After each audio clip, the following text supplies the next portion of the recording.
for a lot longer than those of us who are older are. And that makes something that's very important to think about. And it's important to think about intergenerational responsibility here, and to really get to listen to what this looks like.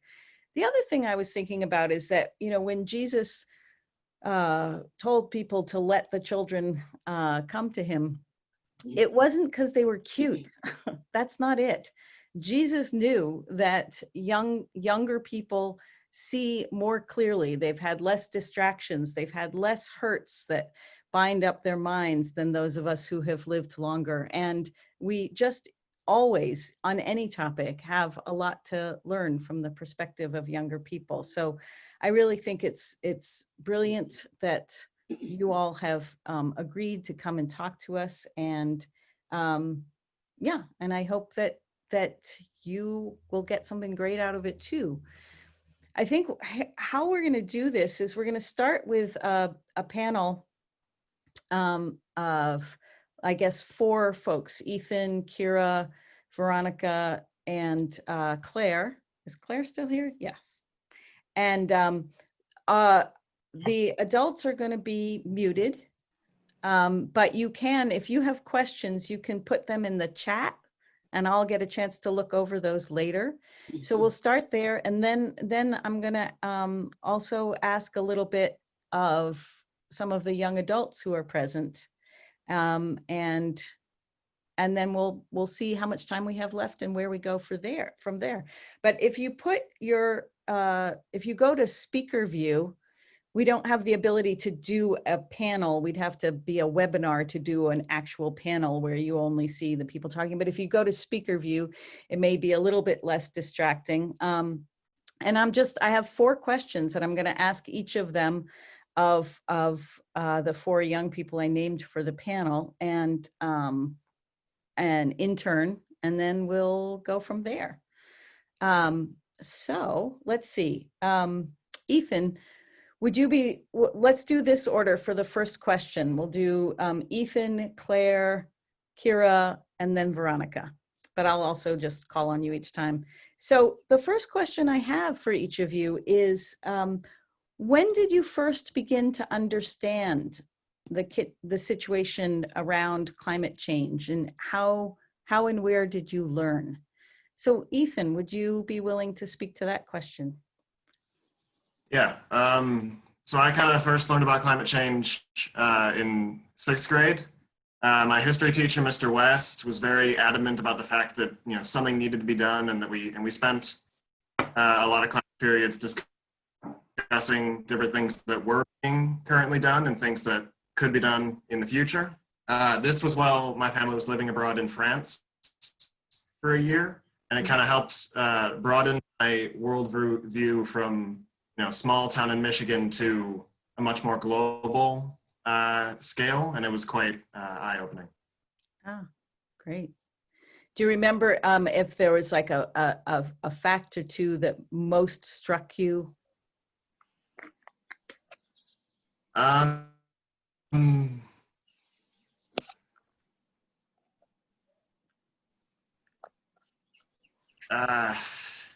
can't. My memory is not. That's fine. That's greatest, absolutely so fine. Sorry. Yeah, no worries, no worries. Claire. Well, for me, I kind of learned the significance of climate change in probably 4th grade. And when I was younger, I always cared about the planet and animals a lot. Like, I was very into animals and stuff like that. And so I knew a little bit about like the effect of climate change on animals, but I didn't really know how significant it was and how it was affecting us. And then in 4th grade, our teacher, we had a lesson about the trash pile in the ocean that's like bigger than Texas. Mm-hmm. And that kind of made me realize how bad it was and how it was getting worse, and probably, and then I remember talking to my family about making sure that they recycle and compost because I was so like concerned about it when I was probably like 10. Yeah. Yeah. And Claire, when you said fourth grade was when you became aware, and so I forgot to ask, and I'll have to ask Ethan too. So what grade are you in now? So how long ago was that? That was about 4 years ago. So I'm in 8th grade now. Okay. So you've been living with this knowledge for about 4 years. And Yeah. Ethan, do you mind unmuting and just telling us where you are in school now so we get that perspective? 11th grade 11th. currently. So 5 years since 6th grade. Okay, great. Yes. Thank you. Kira, do you want to tell us next when you began to understand about climate change? I don't remember like exactly time-wise. It kind of feels like I've always kind of like known about it, but it like first came to me, I guess, because we were in Bali visiting my mom's family, and they don't have as much, I guess, recycling. And so there was just trash everywhere.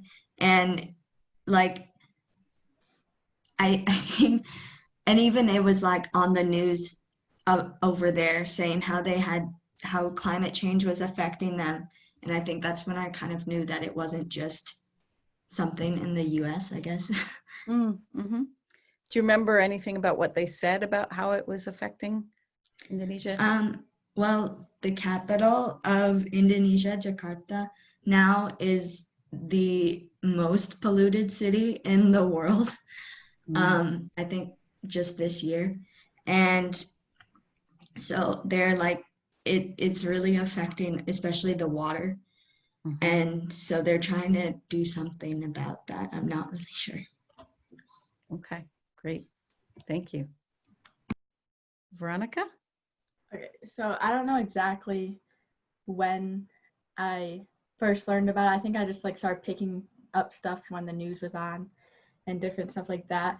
But I know in 8th grade we talked about it a lot in my earth science class. So that's probably when I like actually understood everything that was going on. Because before I probably just knew like about the ocean and different pollution. But in 8th grade we learned about the greenhouse gases and all that kind of stuff. And I'm in 10th grade now. So. And you're in 10th grade now. Okay. Yeah. And I guess just the same question, is there one thing that jumped out at you first as like, you know, kind of a realization about it? I think the main thing was like there's a picture of a whale that had been cut open that had just like a bunch of plastic piled up in it. So Cool, thank you. You know, I forgot that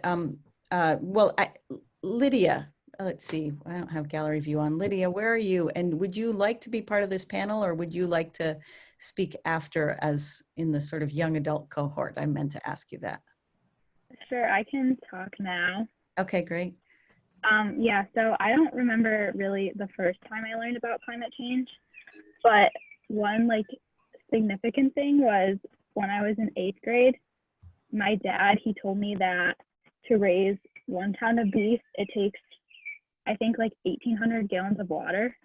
And that like really shocked me. And so shortly after that, I decided to become a vegetarian, and I have been ever since. So I would say like since then, I've kind of been more concerned about like the planet and like the impact of my actions on it. Yeah. And you're in college now, right? Yeah, I just finished my freshman year at U of M. So this was Okay. like 5 years ago. Yeah. Cool. Thank you.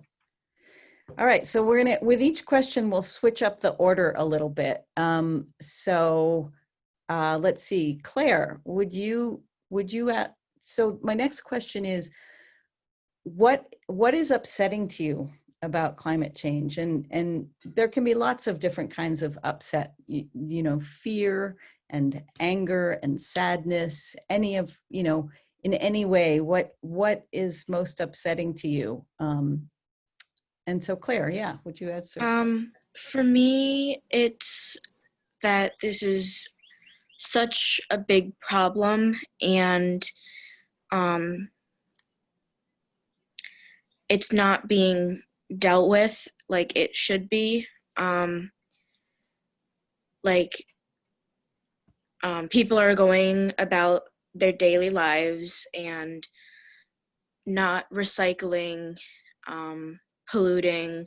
There's still factories polluting, and it's just causing so much trouble. And I mean, it's harming the world, and action is not being taken, and it's left for my generation to pick up past generations' messes. And I just don't really think that's fair. And mostly my generation has been forced to clean it up, and past generations aren't. And that's frustrating because it's not only affecting us, it's affecting everyone, and it's affecting everything. Yeah. Yeah. And your generation clearly didn't make the big messes, right? You haven't even been here long enough. Yeah. Yeah. Yeah. All right. Thank you. Let's see. Veronica, you want to talk next? Probably my biggest thing that makes me angry is like the people that don't believe it's a thing, that just feel like, oh, it's just made up, when there's clearly evidence that shows it is a big deal and we need to do something about it. And then like another thing is that a lot of the factories and companies that make the pollution are also the companies that have the money to do something about it, but they don't do anything about it. Mm-hmm. Yeah, good point. Lydia? I think what frustrates me most is that the people who are in power don't really recognize it as an issue. And like, I think that individually, like, people can do a lot, but like without the government support, it's kind of hard to make a big difference. Mm-hmm. Yeah. Kira? I think it frustrates me when people won't do little stuff, like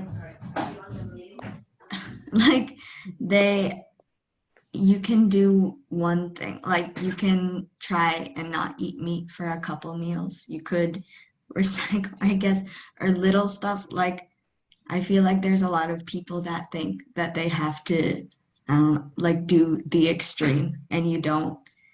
And it seems like if it's such little things that you can do, like I wish people would just do that. Uh-huh. Yeah. And Ethan? Yeah, so I'm kind of irritated by the fact that many people in older generations, name those who are in governmental power or of monetary power, are kind of just ignoring the problem of climate change, and they just hope that the younger generations will come in and, you know, save the day, and then everything will be happy-go-lucky and that sort of thing. Mm-hmm. This is kind of irritating. The people, like my generation, has little to no power on either a governmental scale or a monetary scale, or and both. And so my generation physically cannot do something on a large enough scale to affect the world. Like, we can do, yeah, my generation can do little things, yes, but unless, yeah, you know, the big corporations with all the money aren't doing anything, which is really irritating. Yeah, I can see that. Makes sense. So it's interesting to me that each of you spoke about, and makes sense that each of you spoke about what's frustrating or what makes you angry. I wonder if anybody has an answer to the question, to what makes you sad or what makes you scared. And in some ways, those are harder questions, I think, and no pressure, but just go ahead. I won't call on you, but if anybody wants to speak to either of those kinds of upset, I would love to hear about that also. I know one thing that makes me sad is that like innocent animals are being killed because of pollution and they have no control over it. And they could be going extinct, but they can't do anything about it because it's like we're making the pollution. Yeah, yeah, pretty unfair. Anyone else? I think one thing that's sad is that like a lot of kids that are gonna grow up, I guess later on, won't like see clear skies or won't see a bunch of, I guess, species that used to be around, or like, I don't know, see snow as much. So Yeah, a real sense of loss there. Yeah. I think it's kind of sad that big corporations and big business has kind of normalized the idea of there's no money in helping people, which has made big business and large corporations ever the more ruthless to try and get resources, get people to buy their products, advertise, and so that's, in the long run, that's going to affect everyone. Yeah. Yeah, I like that point, that it's not just what's happening in the environment, but it's also about how people are treating other people. Yeah, good point. What makes you scared? Anyone? For me, I don't want my kids to grow up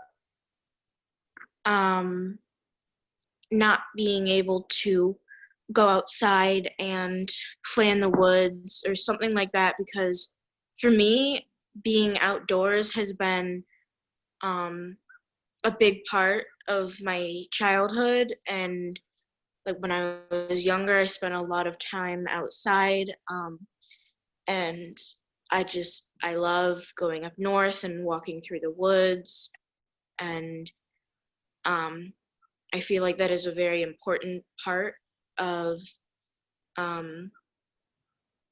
a child's life, being able to see the outdoors, because it's basically what makes us live, and we survive off of the things that are out there, and kind of everything goes back and connects back to nature, and if we end up destroying nature, then it's going to make a bigger impact than a lot of people see, because even things that you don't realize are from nature, like they are, and it's important to realize that and help protect it. And I really don't want my kids and my grandkids and my great grandkids and just future generations to have to go through life without being able to see a clear sky, see the oceans without trash in it, and be able to like see nature and stuff like that. Mm-hmm. Yeah. Thank you. I think it's scary because we've never really dealt with anything like at this level. Like, I mean, I guess the quarantine is kind of like an example of how like when we realize that's what we've been doing forever is not working, like our society is like shut down basically and crumbling. So it's scary to think that like, because we've been doing the same thing to the environment for so long, to think that even if we somehow like manage to pull out of it, like everything will be totally changed. And yeah. Yeah. I read in a book group on Friday, we read a quote about that we have to be able to let the world as we knew it go. And that seems true about the pandemic, but Kira, what you're saying, we will have to do that too about climate change one way or the other, it sounds like. Yeah. Anything else about what upsets you? I'm kind of scared that we're gonna hit a point of no return, and then there's gonna be nothing we can do once people realize it's actually happening, and then it's just gonna go downhill from there. Yikes, me too. Yeah. Hi, Becca. Hello. Becca and friend. Becca, we're right in the middle of having asking questions of 5 of the young people who are with us about climate change. And so next question, and again, I'll shift the order a little bit, but the next question is, what makes you hopeful, or where do you find hope? And if you don't, that's also okay to say, but you know, what makes you a little bit hopeful that we can turn this around? Claire, would you speak first? Well, for me, right now, well, during the pandemic, actually gives me hope, because since everybody is staying and factories aren't working, and nobody's really going outside and throwing litter around, and people, it's making a big difference, and it's helping a lot.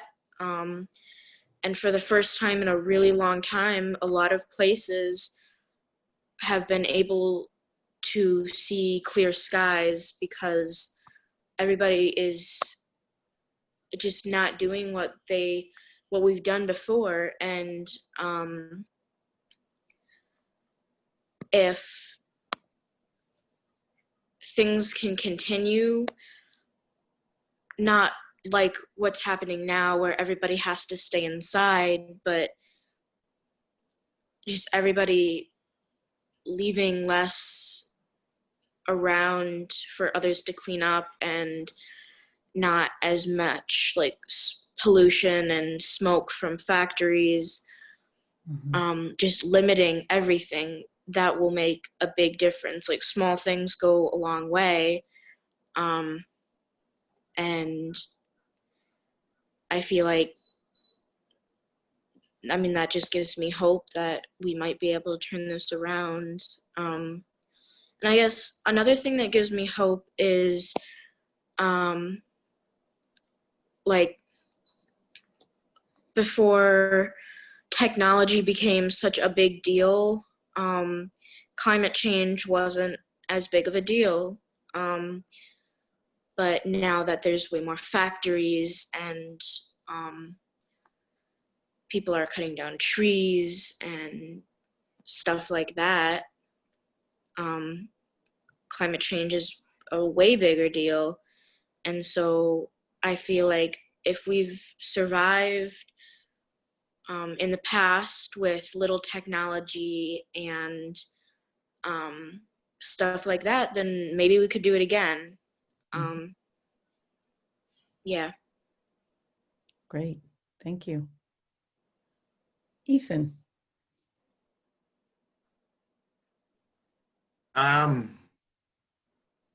There's not, I find very little hope, but the little hope that I do find, I'm kind of hoping that this time of, you know, not affecting the environment, or, you know, not doing things against the environment, shows the people who are in power and a lot of the older generations who potentially don't think climate change is a problem, that it is a problem, that it is affecting the earth, and it's on our doorstep, and it's been knocking for some time. And I think, I hope that this will push something to be done on a large, hopefully, like, if not global, then country or continent-wide scale, and turn the tide, essentially, against everything. Yeah. Yeah. Lydia. What makes me hopeful is that there, like, it's easy to say, like, there's a lot of people who don't care, but like there are a lot of people who do. And I think eventually, like, that will mean that we can do something major to make things better. Mm-hmm. Cool. Akira? I think it's hopeful that some companies, like not all of them, but some companies are kind of getting the idea. And now there's a lot of more environmentally friendly alternatives to things. And like I know it's kind of a specific example, but a lot of sunscreens now are trying to be like vegan or trying to not have chemicals that if they end up in the ocean, it would harm the reefs. And like, I mean, it's a little thing to think about, but especially like when I was really little, I don't think they really thought of those things. Yeah. Yeah. Evidence that somebody's trying to think. Yeah. Veronica. I find my hope by doing my part to cut down my impact. So I do this by like recycling, eating vegetarian, and using more eco-friendly products. And I also find hope by knowing that there are people trying to do stuff. And I like make sure to read the good news, not just the bad news. So Mhm. I know like the good things that are coming too. Great. All right. So last question, which kind of follows from all the others, is what do you want us older adults to know? Like what is it that we don't get or that you think we need to get again? Kira, would you go first this time? Um, I don't think, I think my generation's kind of in a weirder position because most of the things like we can remember a time before climate change was really like I guess sort of emphasized on that we were really going downhill, but and but most of our life is like we've known about it for so long. And so I think there's just like that disconnect because like older people, older generations were able to ignore it for so much longer that I think one thing to know is that a lot of my generation had it for so little time, and that's why I think most of us want to try and get it back. Yeah, you're more motivated because you haven't been able to ignore it for as long. Is that, yeah. Yeah, good point. I see your mom ducking behind you in the back. Let's see, Veronica, what do we need to know? I just want the old generation to know that just because they may not be around when things turn really bad, that doesn't mean that they shouldn't try to help now while they can. Good. Thanks. Claire? For me, I guess I just want, one sec. My dog is barking. Come on. Yeah, we hear. No problem. Sorry. I guess I just want the older generations to know that it is probably it's affecting younger generations more than they think, and it's their mess to clean up and not ours, and that they should just make a bigger effort, because even though it's not necessarily affecting them, it's not going to affect them in the future. It's going to affect us and our kids. And it's just a bigger deal than people might think. Yeah. Yeah. Thanks. I guess also that the opportunities that they had because of less climate change and pollution, that they appreciated and got to have, it's a lot of other people aren't going to be able to do that anymore because of the mess that our world is in. And yeah.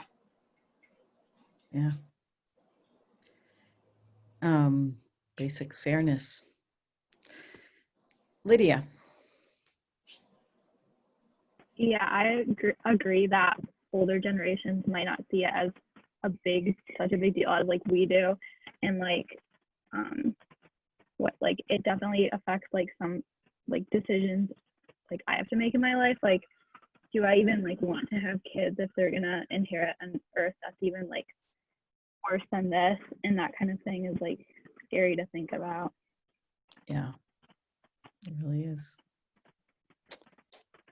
And Ethan.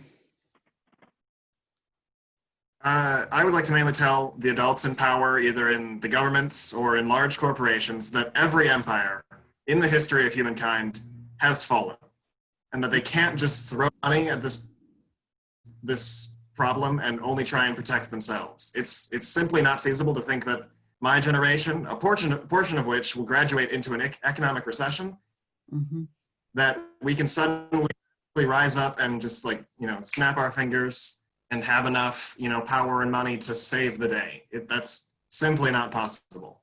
The current power needs to understand that climate change is an issue for every single human, alive or otherwise, and not just the ones who will be around with it the longest. It shouldn't be believed that the younger generations can change how the world works when most of all the power in the world rests on the shoulders of those who are older and have a place in the government, lots of money, or both.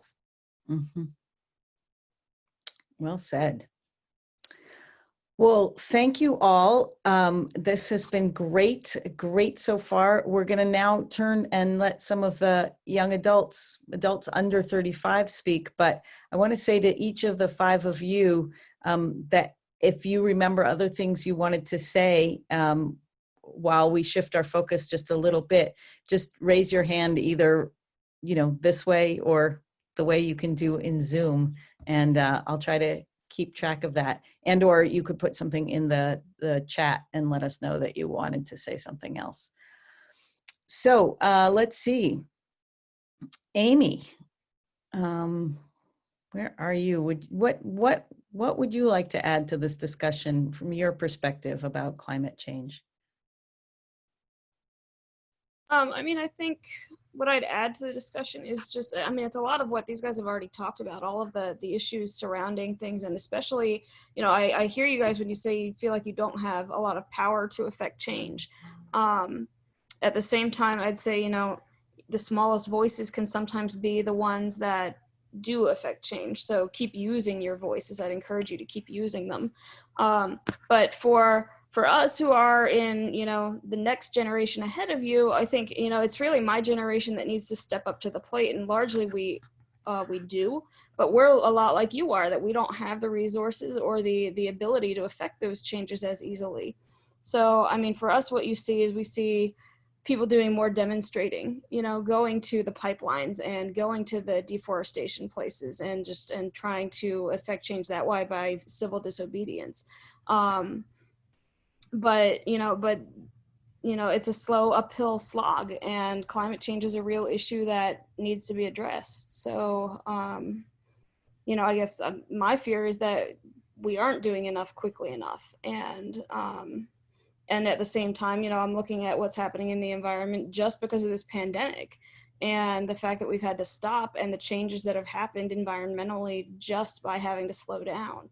And so hopefully that creates some kind of springboard, if we can capitalize on it, to actually get people's attention and say, hey, this is what happened as a result of having to stay put. So let's use that and actually work to better our planet. Great, thank you. Kayla, is there anything you want to add? What's your perspective? No, there's nothing I'd like to add. Okay, thank you. How about you, Mark? I think everybody has said so well, many of the things that I've kind of worked through myself beginning in college. But when I was in college, I grew up in a faith tradition that really didn't talk much about the earth or climate change or anything. And I remember I took an earth and ethics class, and my freshman year, it was like I went to a liberal arts college, so you had to take a religion course, and it was the Religion 100, and it like opened my whole world in a new way, and kind of stirred me to ask lots of questions. But one of the big things that I took away was, kind of the biblical kind of vision for how we are to be caretakers, to be to serve and protect the earth, creation, and that part, that line in Genesis where it says to keep and till, those come from the Hebrew word abad and shamar, and you can translate them as serve and protect, but to protect doesn't mean to just let it be. It also means to be repairers, to be active participants in restoration and really flourishing. And so for me, I think I'm so grateful that we're having this series, because I think the church has such a need to also be active participants in that change. And I think, it's that's all I'll say. I think the church can and should and must be willing to be leaders in that change. Thank you. Becca, is there anything you want to say? Well, I'm so glad that I fit under the age of 35 category, even though I'm just at 35. You count. No, I agree with everything that the youth have had to say. And it's something that I've always grown up believing. I have my grandfather on my mom's side was a marine biologist, and he actually did a lot when he retired. It was purposely, in Michigan, so that he could work with the natural rivers. And so he worked really closely with the DNR. And my love of nature and taking care of it kind of stemmed from him and my family. We've always been recyclers ever since I can remember. I was in the ecology club in elementary school. So I do think a lot of it too is also kind of nurturing and teaching those generations coming behind us as well. And the youth have a huge impact with this, because they're going to be the people that our younger kids look at and teaching them too. And so, the actions that they take and the things that they're doing now are going to have a greater impact on our future as a whole. And that I'm super appreciative of. But I think, as Mark mentioned, and as some of them mentioned, if our, I call it small, the church is not small, but like if our smaller groups like the church do things to take steps to help protect the earth, then that is just one more impact. So things like using less paper products and things like what else have we done? Like we've started to do more recycling. That's become a bigger conversation within the church and stuff like that. And what else can we do that would then go further into the community as well? So like the garden, hopefully that's something that takes off and can go for a couple of years, but that's also helping the community in a couple of different ways. So I think that these little actions that we take can have such a great impact on the greater community. And that's what I look forward to, even though we have seen so much destruction kind of overall. You know, maybe this is the one bonus of having to stay home, is that we're seeing all these positives of not driving our cars as much and not even eating out as much, but we're all making our own food and stuff like that too. So Yeah. like a little silver lining, I guess. Yeah. Thank you.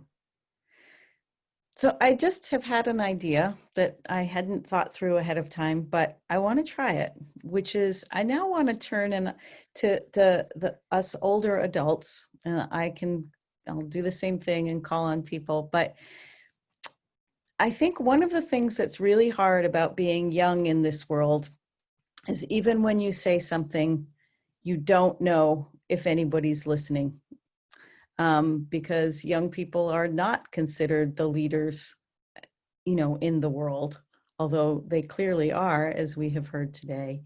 So I want to ask each of the older adults to say, just briefly, say something that you heard today. Say something that you heard from one or more of our young people so that they know that we are, in fact, listening here. And if you have a burning question after you've said what you've heard, please put that out also. But I think it's only fair that we reflect back that we have been listening. So I'm just going to do this, you know, sort of a little bit how things look on my screen. So if you want to pass and have me come back to you, that's fine. But Renee, would you say something?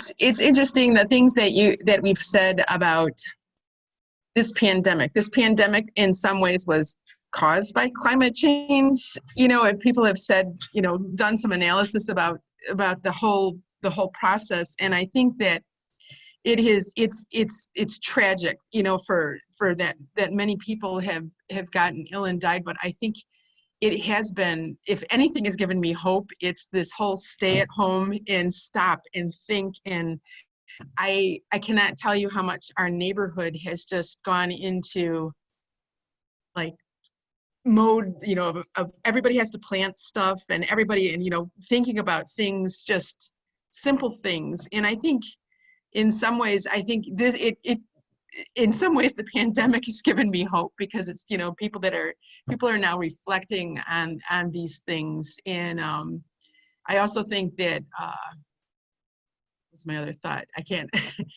you know, the whole thing about food, I think it's, you know, people have had to stay home and not go to the grocery store as much. And I think the one thing I think that we always miss with the climate change discussion is that, you know, we talk about different forms of energy and everything, and it's just one thing of living simply, just living simply, a little bit more simply, without stuff and driving all around and things like that. I think is just one of the things, and I think this pandemic has given us that reflection. Sorry, that's a long rambling answer. No, that's great. Thank you. Thanks for being willing to start. Barb, what's one thing that you've heard from younger people here today? You know, this just feels to me, I mean, have actually been in this field for much of my life, and I am incredibly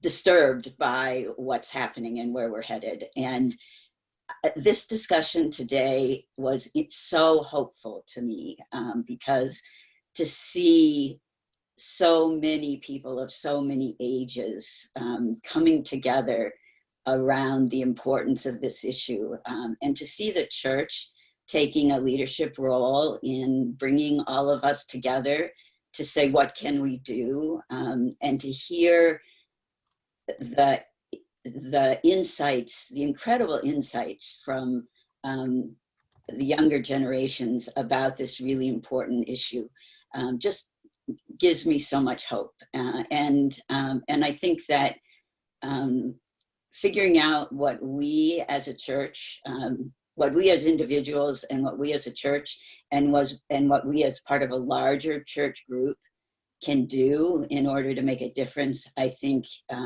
is going to be very exciting. And I think our young people will play an incredibly important role in that.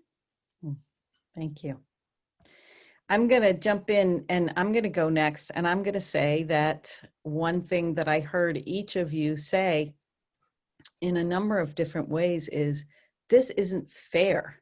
This is not just how you're having to think about the world because previous generations have been irresponsible. So I hear you loud and clear. Just want to let you know. Sue Cares. You want to say something you've heard? Well, tacking onto the food supply and little steps that you can take. I'm impressed with how many of you have talked about being vegetarian. You've gone the big step, and I'm sure that's influenced your families and it made an impact on you. Thank you. Thanks. Pam. Oh, okay. Every generation has its own issues because the context is different in every single one. We didn't even know about climate change and that sort of thing in my generation. The thing that I've heard a lot of the young people talk about is power. I don't have the power to do this. What are you doing about gaining the power? And that power in the United States is politics. How many of you thought about getting into politics and living your life so that you can have that power? Because here in the United States, we have the opportunity to do that through politics. We can do the little things, but if that system of power is not geared to, to do the things we want, then it's up to each one of us to get into the politics and become that power. So I'm just kind of curious, how many of you have gone beyond the little details and said, you know what, I'm going to get involved? Well, it's an interesting question because, of course, in this country, you can't vote when you're a young person. But maybe can I, if it's okay, can I ask how many of you have been to some kind of demonstration or mm-hmm. done something in that larger way? Yeah. Good, great. Thank you, Pam. You're welcome. Delina? I think Ethan had something to say real quick. Oh, sorry, thanks. Just as a kind of a response to that, it is, and it has been documented that it is quite hard for younger people to get into mm-hmm. politics, mainly because the older generations have a vice-like grip on their positions, and it is good. I do advocate for younger people getting into politics. It is made increasingly hard upon us because of politicians who view their role as a politician as something that just spans their entire life. I just wanted to say, bring up that. Yeah, very good. Can I add to that? Pam, just because of time, I'm going to keep moving, sure. But thanks. Okay. Delina, do you want to say something that you heard? Myself, there we go. What I think I overall heard was that they aren't, that, they feel powerless, and they also see the older generation as more having more resources or power to do something. And I think it's that you know, I think we're not being seen. The efforts we're making, if we're making any, aren't being seen. And I think we need to make our efforts more visible. And then the other thing is, you know, and I was, you know, thinking this along with them, is I'd like to see what, you know, I'd like to see what happens from what we've learned from the current state of our gains from being in, you know, sheltering in place and the gains we've made. And so those are the two things I think I heard from our younger folks. Great, thank you. Nikki. I think the thing that hit me the most is how long the kids have been dealing with this and how long they've been under stress. And it's just sad to think that since elementary school, they've all had to worry about, will there be a world here tomorrow for them? So I think that, but I also have hope because they're all smart kids. And you know, one of the people here might be the one that fixes everything. Yeah. So and maybe we'll figure out doing it for them. So that, yeah. But yeah, no, Yeah. Thank you. That's great. Yeah. Michelle. Oops, you're muted. Not often am I muted. Okay. Yeah. This has been really very powerful experience to hear these young people. And I think it's hard to just pick one thing I'm taking away from it, because it's the little things like committing to non-meat days, buying more eco-friendly products, all the way up to the huge issue of political and economic power. And these are steps that we need to take as adults to pave the way for our kids. We can't wait until they're old enough to vote and do it. We can vote, and we can exert economic power in our, and so it's what I've heard from them and kind of how I'm commitment myself. And I'm very grateful for this thoughtful conversation. Great. Chris. Well, make sure I'm on. You yes, are I'm on. unmuted. Okay. Yeah, picking up on a couple of other old people's remarks. One, I'd never thought, of course, but especially the younger cohort here really has not lived in a time of not being aware of climate change. And that's really very sad. I remember the first Earth Day in 1970, and I've watched the environmental movement since then, but I have to say, and this is sort of, again, age versus youth or younger people, there was a certain point, and I'm now in the at-risk for COVID generation here, or at high risk. There was a point where I said, now, wait a minute, global warming and climate change, that's gonna take another 20 or 30 years. And it's not my problem, because basically I'm gonna be gone.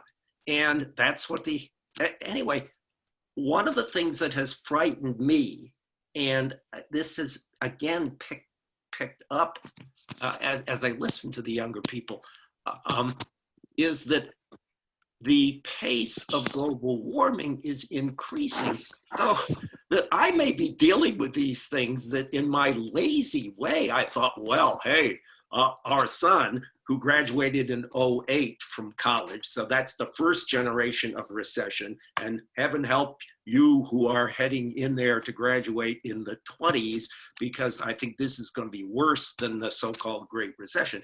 But we've got to do something, and I can't sit by, and even if it's for the wrong reason, namely I figured out, but wait a minute, this is gonna get me before I go, I've got to do it. I liked Evans's sermon the other day because he was talking about invasive species, and then he said, you know, there's really and this sort of brings me to the COVID climate crisis, there's an invasive species where you start losing hope. So, and that's almost as bad as mustard weed or whatever I'm pulling out of my garden right now. And we've got to keep hope. And I have some hope because our younger members of our community here are so aware, even though they've had to be sort of living through this their entire lives. So. Great. Well, thank you for your honesty, Chris, and also for reminding us about Brennan's sermon. I just wanted to let people know, if you don't know, that this week in Ann Arbor is Garlic Mustard Weed Out Week. And you're encouraged to individually, not in groups, do it in your, not only in your own yards, but also in the city parks if you want to devote an hour. All right, with that said, we got 2 more people to quickly get responses from. Carol, what did you hear today?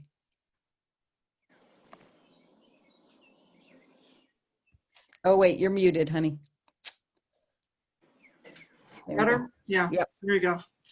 I mean, I can echo a lot of what's been reflected on. I think one of the things that I heard is a sense of aloneness, that their whole lives are being dictated by this, and they are, but that somehow the older people like me, who are also in the high risk generation, don't feel that. And, you know, that makes me sad, but it also, I think, echoes the truth of a little bit of what Chris reflected on, that, you know, there's a time period in my life where I was just merrily going along. I also had Earth Day, and I thought, well, people have this in hand. They don't have it in hand. So, you know, the good news is for me that I try to use my voting power for whatever retirement income I have to say, I don't want this particular company. I don't care what money they make. I just can't support a company that is going to do that to the world that I live in. So, you know, I'm happy to hear that power is being felt by everybody. And I'm hoping that everybody can also take those steps of some kind to begin to take that power away a little bit. It's not so much being elected today. It's also about voting. It's also about taking an hour to go pull mustard weed. It's also about building a rain garden. It's also about recycling. And every step that you can make, that I'm hearing all of the younger people saying, this is our world and we're already doing it. All I can say is, I'm trying. So that, you know, I'm happy to hear that we together in this church community are really making that effort. And each of us in our own way, I think, is really committed. We wouldn't be here even listening to this or reading about it if we didn't feel something about what are we going to do. Yeah, great. And Diane, just quickly, something that you heard today. I think one of the things that I heard was their frustration for lack of action, and not only lack of action, but their lack of ability to act. And I will have to share with Chris and even Carol, remembering when I was a younger adult and the first Earth Day and some of those, it seemed the climate change, maybe it was more global warming than climate change was an issue then, probably one of the first, at least for me, awarenesses. And not enough has been done. And each of us can and should do individual things. But I guess one of the things that I wanted to add on is maybe we, because you don't have to be able to vote, and certainly you young people have a voice and can help to start to voice your concerns as you are today. And I'm glad that we had this opportunity to hear from you. Maybe as cross generations, and again, I think this is a good start, we can help you find some ways that, in addition to the actions you're taking on your own of becoming vegetarians and helping with recycling and other things, to help to advocate for your issues and share your issues with the voting population and the administrations that need to make those changes, because while each of our individual pieces make a big difference, as we're seeing with the change in the pandemic, we do have to make an effort to make a systemic change. And that takes the voices of many people to have that heard and maybe influence change at that level. Great. I guess I also have a question, and I don't know that we have an answer for it. Mark hit on it a little bit, and that is to hear from the young people about what role they think the church has in this. I think that's a great question. What I want to do is this. We've already run over a little bit, and I thank you for everybody for your indulgence.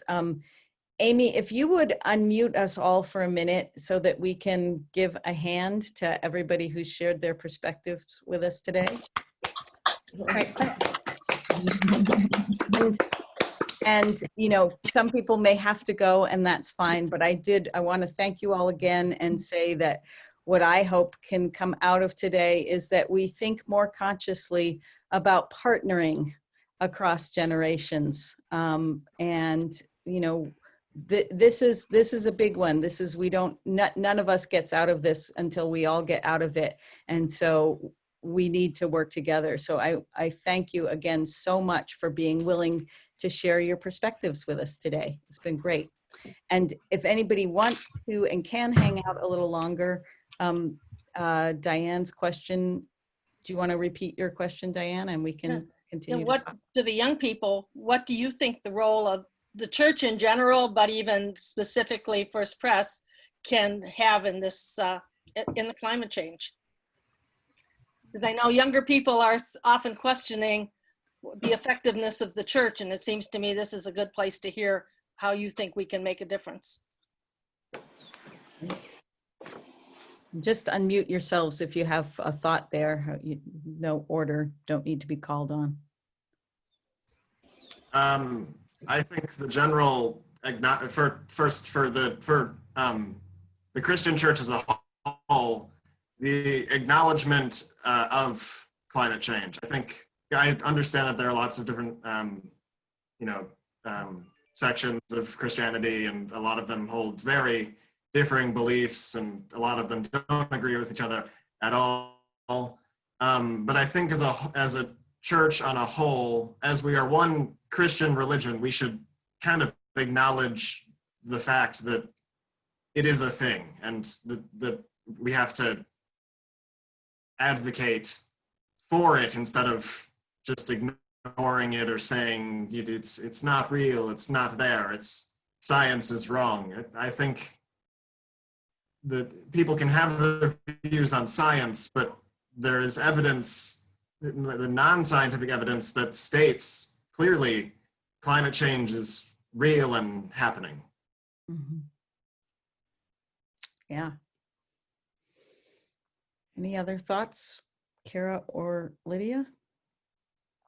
I mean, I think that the church, just looking at most of my friends and how we sometimes, I guess, mention it or something, it does kind of get a lot of a bad rep, but I don't think that's helping anything either, because I mean, it's one thing if you don't believe in climate change because of your faith, I guess, but I think there's definitely room to try and stop climate change while also, being Christian. And so I think it's almost like presumed, I guess, that people that are religious don't care as much about it, which isn't, yeah. Yeah.